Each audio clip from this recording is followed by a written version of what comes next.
ملک میں ہندوتوا بریگیڈ جن کو اپنا آئیڈیل مانتا ہے اور جن کی مدح سرائی میں زمین و آسمان کے خلابے ملایا کرتا ہے، وہی ونائک دامودر ساورکر انگریزوں سے رحم کی بھیک مانگتے رہے۔ انہوں نے کبھی گائے کو مقدس نہیں مانا بلکہ نفع بخش یا فائدہ مند جانور سمجھتے تھے۔ ساورکر نے ایک یا دو مرتبہ نہیں، پورے 5 مرتبہ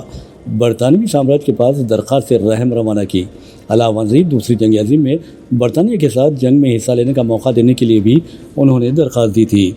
ساورکر کے پڑپوتے نے عدالت میں اپنے بیان کے دوران اس بات کا اعتراف کیا ہے۔ راہل گاندھی کے خلاف پونے کی عدالت میں جاری مقدمے میں شکایت کنندہ پڑپوتے ستیاکی ساورکر نے عوامی نمائندوں کے خلاف کی جانے والی شکایت کی سماعت کرنے والی خصوصی عدالت میں اپنا بیان قلمبند کروانے کے دوران اس بات کا اعتراف کرتے ہوئے کہا کہ ونائک دامودر ساورکر نے 5 مرتبہ برطانوی حکومت کے پاس درخواست رحم پیش کی تھی اور انہوں نے کبھی گائے کو بھگوان قرار نہیں دیا بلکہ وہ جب بھی گائے کا تذکرہ کرتے اسے مفید جانور قرار دیا کرتے۔ پونے کی عدالت میں اس غیر مختتم جراح جو کہ 1 جون کو آئندہ سماعت کے دوران بھی جاری رہے گی کے دوران انہوں نے راہل گاندھی کے وکیل ملند پوار سے کی جانے والی جراح میں ان باتوں کا اعتراف کیا۔ انہوں نے بتایا کہ سیلولر جیل یعنی انڈمان نکوبار میں قید کے دوران محض ساورکر نے ہی نہیں بلکہ دیگر قیدیوں نے بھی برطانوی حکومت کو رحم کی درخواست روانہ کی تھی، لیکن انہوں نے کسی بھی سیاسی قیدی کے نام کا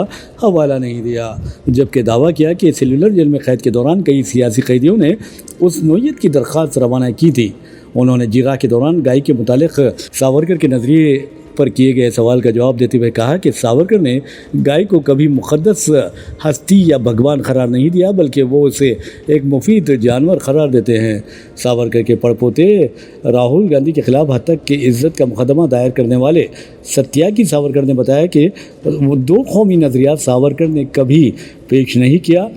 اور ان پر لگائی جانے والی تہمت درست نہیں ہے۔ انہوں نے دعویٰ کیا کہ 2 قومی نظریہ دراصل سر سید احمد خان کا وضع کردہ ہے اور ساورکر نے اس نظریے پر صرف بحث و تبصرہ کیا ہے۔ ستیاکی ساورکر نے جراح کے دوران دوسری جنگ عظیم میں برطانوی فوج میں شمولیت کی درخواست کے متعلق پوچھے گئے سوال پر اس بات کو تسلیم کیا کہ ونائک دامودر ساورکر نے دوسری جنگ عظیم کے دوران برطانوی فوج میں شمولیت کی درخواست دی تھی، لیکن اس کا مقصد نوجوانوں کو فوجی تربیت کی فراہمی تھا۔ انہوں نے استدلال پیش کیا کہ اس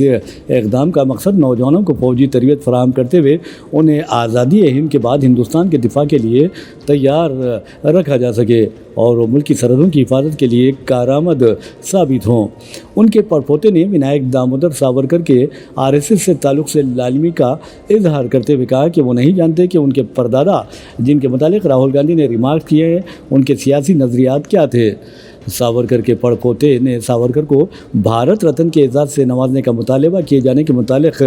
کیے گئے سوال کا جواب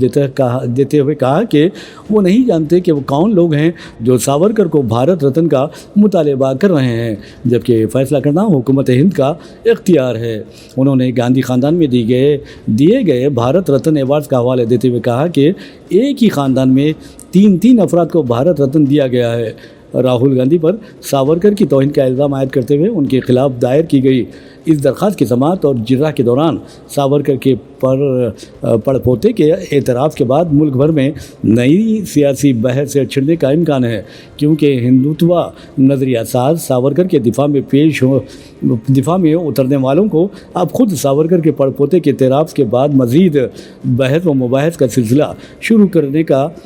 ہونے کا امکان ہے۔ ویسے ناظرین آپ کو بتا دوں کہ حیدرآباد سے تعلق رکھنے والے مولوی علاء الدین کو اس بات کا اعزاز حاصل ہے کہ وہ ہندوستان کے پہلے مجاہد آزادی ہے جنہیں کالا پانی کی سزا دی گئی تھی۔ انڈمان نکوبار میں انہیں قید رکھا گیا تھا اور وہ تقریباً 29 برسوں تک انڈمان نکوبار میں قید رہے اور وہیں پر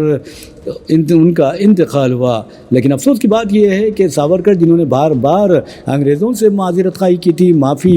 کی بھیک مانگی تھی اور وہی ساورکر کی یادگار انڈمان نکوبار میں رکھی گئی ہے، ان کا مجسمہ بنایا گیا ہے، لیکن شرم کی بات ہے کہ مولوی علاء الدین کو فراموش کر دیا گیا ہے۔